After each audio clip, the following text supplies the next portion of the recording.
This is Tim Bryce with my column titled, Learning a Lot from Voter Registration.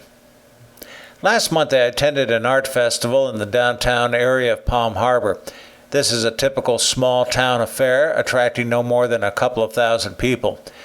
The downtown street was closed off from traffic so vendors could erect tents and displays for their wares. At this time, I volunteered to assist in the registration of voters for the 2016 election.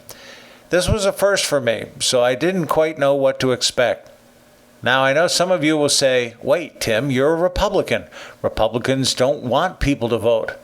Au contraire, my liberal opponents. I come from a generation who believes you do not have the right to complain about the country unless you are at least willing to vote. It is the most fundamental way of demonstrating your civic responsibility.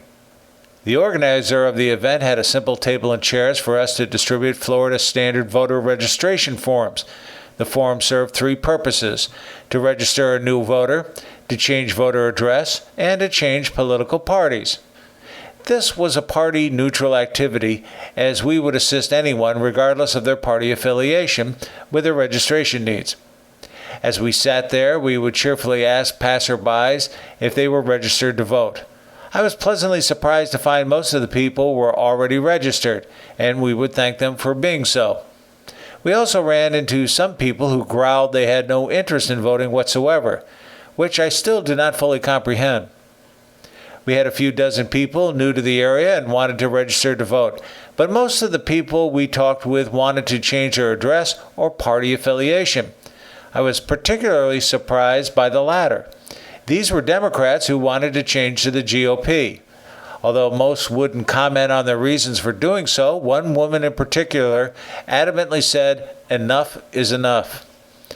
Although this was a party-neutral event, there were many people who wanted to engage us in conversation regarding politics.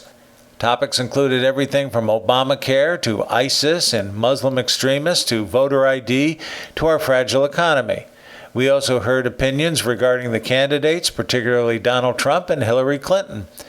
It was most illuminating to just sit back and listen to John Q. Public, who made it plain they were unhappy with the current state of affairs in our country.